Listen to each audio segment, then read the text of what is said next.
Todos sabemos que uma das patologias mais comuns presente no universo religioso é a doutrinação de crianças em atendimento ao dogma, perpetuando e permitindo assim toda a sorte de malefícios oriundos da crença teísta. Junto com os versículos, sempre vai de brinde o preconceito, o medo, a redução da capacidade crítica, a ideia de pecado e de que nada tem valor a não ser aquilo obtido por favor e em favor de Deus, gerando, em muitos casos, danos irrecuperáveis à estima desses seres que jamais entenderão totalmente o valor de suas conquistas pessoais. Se a prática já é nefasta com adultos, imagine-se com crianças. Imagine se trocarmos Jesus pelo Homem-Aranha e a Bíblia por um gibi. Imagine que todos os domingos, durante algumas horas, fosse ensinado a essas crianças que o famoso herói aracnídeo é real e pior, que se ele não for amado e adorado, elas serão picadas por tenebrosas aranhas venenosas enquanto dormem. É altamente provável que, sendo crianças, boa parte delas não só acreditem, como ainda rezem para que o personagem da Marvel as proteja das citadas aranhas peçonhentas. Claro que o exemplo é juvenil, mas agora troque o Homem-Aranha pelo Leão de Judá. Esse ser, assim como o herói citado, também possui superpoderes, sabe o que todos pensam, ouve o que todos dizem e vê o que todos fazem ao mesmo tempo.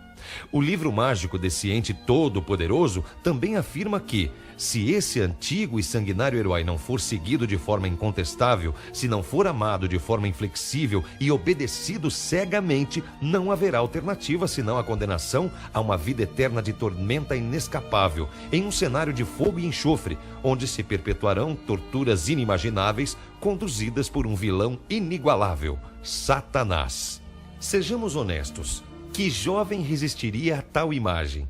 Resta alguma alternativa senão adorar esse ser místico que, inclusive, segundo seu próprio livro sagrado, já trucidou populações inteiras de crianças anteriormente? Fale a verdade, se você que ouve esse texto agora tivesse menos de 10 anos, estaria apavorado, não? Pois se você acha que nas escolas dominicais só se fala da mensagem de paz e de amor que Cristo pregava, está muito enganado.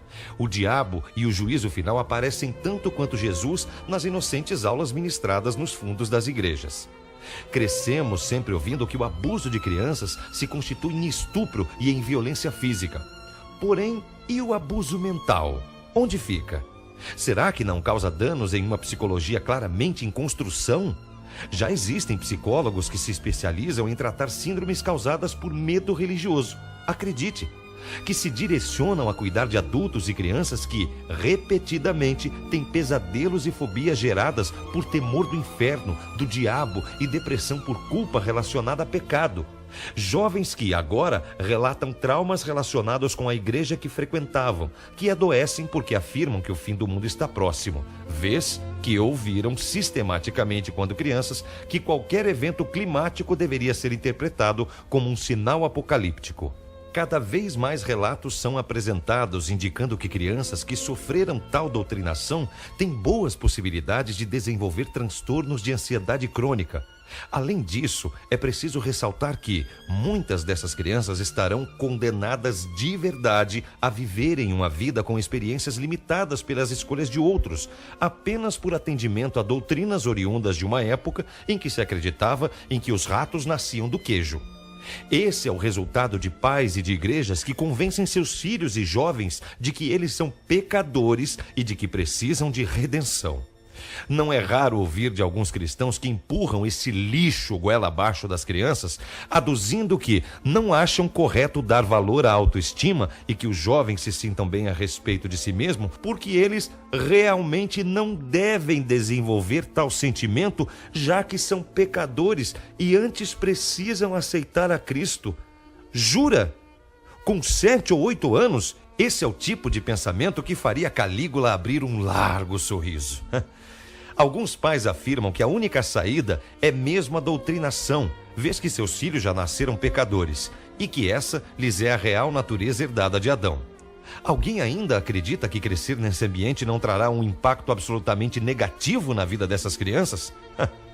Vejamos, existe uma criança que tem 5 anos de idade e seus pais acreditam que ela deve ser doutrinada em Jesus, porque é pecadora e, portanto, tecnicamente má e em débito.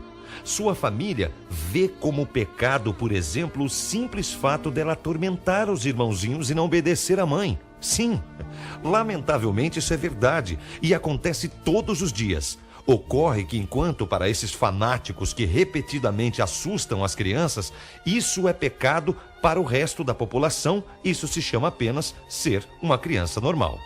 É assustador como ficarão pesadas as lancheiras dessas crianças quando acrescidas de todas essas crenças da Era do Bronze. Qual o tamanho do prejuízo que será impingido a essas personalidades em pleno desenvolvimento? Quanto afetada será a noção de realidade desses jovens?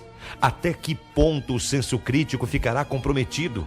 Será que estarão bem preparados para viver em um mundo secular, em um país onde deve prevalecer a separação entre o Estado e a Igreja? Como entenderão, por exemplo, que suas crenças a respeito de alma, sexo pré-marital, homossexualismo, casamento gay não se coadunam com o regramento constitucional constituído através da razão e vislumbrado para reger a realidade moderna? Enfim, como sendo tão jovens, poderão compreender que sofrem uma pesada lavagem cerebral que, se não for freada, terá o poder de contaminar e adoecer a verdadeira dádiva que possui o ser humano, que é o de ser um livre pensador.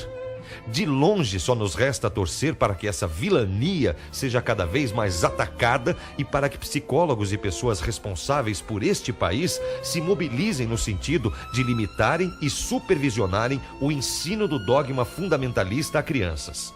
Lutar para que os que promovem essa prática entendam que crianças devem ser educadas e não doutrinadas. Que se deem conta de que respeito a algo ou a alguém não deve ser automático, mas merecido. Quem sabe assim, até seja possível que um dia essas mesmas crianças perguntem a seus pais e professores de escola dominical por que mesmo, ao abrigo de suas inocências intocáveis, ainda são chamadas de pecadores e merecedoras de um inferno eterno para o qual em nada contribuíram. Texto de H.P. Charles.